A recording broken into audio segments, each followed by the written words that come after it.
Monsieur, comment vous avez accueilli cette décision, docteur Sylvain Nguessan? Personnellement, c'était un sentiment de soulagement, un sentiment de joie, de savoir qu'après 10 ans, un procès qui a duré pratiquement 10 ans, après des enquêtes, après des éléments de preuve qui auraient été réunis, après des témoins qui ont défilé, que justice soit rendue, que la CPI trouve que les éléments de preuve ne sont pas réunis pour la condamnation des accusés. Moi, c'est un sentiment de joie. J'espère que cela va réconcilier une partie des Ivoiriens ou alors les Ivoiriens avec la communauté internationale, les instruments internationaux de droit, pour dire que bon, ils ne sont pas forcément dans le faux, qu'ils appliquent le droit, que la CPI n'a fait que dire le droit jusque-là. Sylvain Debailly? Oh, je dirais tout de suite que le 29 novembre 2011, Laurent Gbagbo a été transféré à La Haye. C'était la première fois qu'un président soit transféré devant la Cour pénale internationale. Pour certains Ivoiriens, ça a été un soulagement. Pour d'autres Ivoiriens, c'était une désolation. Nous tous, en tant qu'observateurs, nous étions perplexes. Nous avions des appréhensions avec les différents rebondissements qui ont eu cours. Nous avons eu des appréhensions sur la Cour pénale internationale. Aujourd'hui, je crois que c'est un soulagement pour les uns, une déception pour les autres, mais justice a été rendue et on doit se soumettre à la décision qui a été rendue. Très bien. Docteur Naïb Prégnon? Je pense que c'est une décision qui est salutaire parce que effectivement, il y a eu un procès, un long procès, et aujourd'hui, il y a eu acquittement. Donc c'est une décision qui a une ambivalence dans cette décision. C'est que, premièrement, la Cour pénale internationale n'a pas pu prouver effectivement la culpabilité de deux personnalités politiques. Deuxièmement, la Cour pénale internationale, c'est un test de grandeur majeure pour cette Cour qui est contestée. Et aujourd'hui, on constate qu'effectivement, les faits, les délits sont constitués, mais les auteurs étaient les mauvais auteurs. En fait, les personnes qui ont été emmenées à la Cour n'étaient pas les bonnes.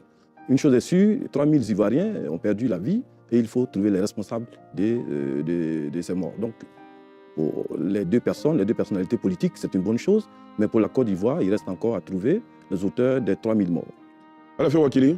Il faut dire qu'en décembre 2011, le président Laurent Gbagbo a dit « j'irai jusqu'au bout ». Charles Blé Goudé, quelques années plus tard, a dit « de l'enfer, il reviendra ».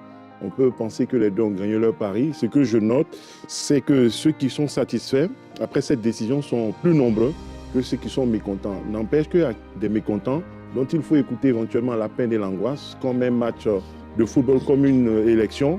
Il y a des vainqueurs, il y a des vaincus, et on dit que les vainqueurs doivent écouter tout le monde, doivent être les présidents, les élus de tout le monde, même ceux qui ne les ont pas votés et qui ont été leurs adversaires. Donc, dans ces moments de soulagement, de satisfaction pour les uns et les autres, et comme il a dit, il ne faut pas oublier de penser aux mécontents, aussi même ceux qui sont soulagés, au sentiment qu'ils ont pu avoir de subir une injustice. Donc, on aura peut-être ici, en dehors de cet espace, l'occasion de reparler de ces choses-là. Alors, ce procès a été un long feuilleton juridique de 2011 à 2021. Nous avons l'avantage d'avoir deux avocats, deux hommes de droit sur ce plateau. Maître Raoul Goïbi, quelles sont pour vous, tout d'abord, les leçons juridiques de ce procès? Déjà, je tenais à vous dire merci de m'avoir invité sur ce plateau ce jour particulier pour nous les chrétiens catholiques, pour parler un peu de ce procès-là. Oui, je suis avocat, je fais partie du collectif des avocats de M. Charles Blé Goudé. Donc, juridiquement parlant, je n'ai pas ressenti de grande émotion, parce que c'est le contraire qui m'aurait étonné, dans la mesure où, dès le départ, nous avions donné l'assurance de ce que ce procès allait terminer ainsi.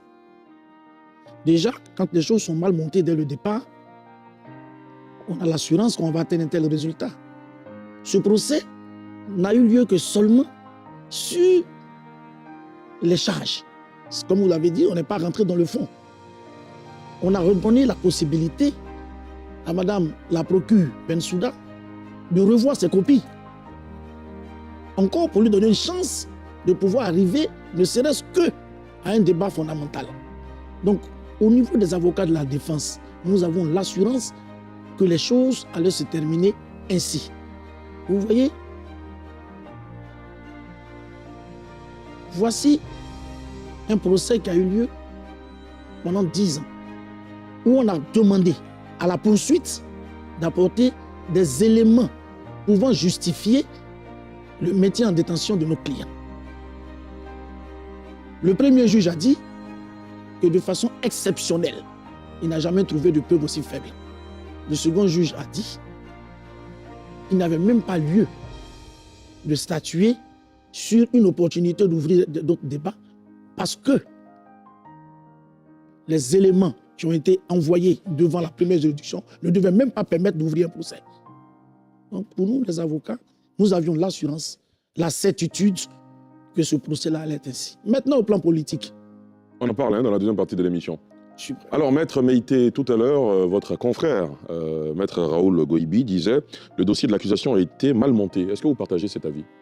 En tout cas, moi, je voudrais m'associer au remerciement de mon confrère quant à l'invitation qui nous a été lancée pour ce soir. Aussi, je voudrais souhaiter bonne fête de Pâques à tous les chrétiens et aussi à mon cher confrère, parce que je sais qu'il est chrétien. Et félicitations aussi, il est député. C'est cela. Allez, poursuivez. Merci. Alors, moi, je voudrais faire une lecture beaucoup plus technique de la question. Nous avons été invités en qualité d'avocat, ce qui suppose que nous devons nous abstenir des émotions personnelles pour rester Évidemment. plus technique. En ma qualité d'avocat, je retiens à travers ce procès l'état de droit.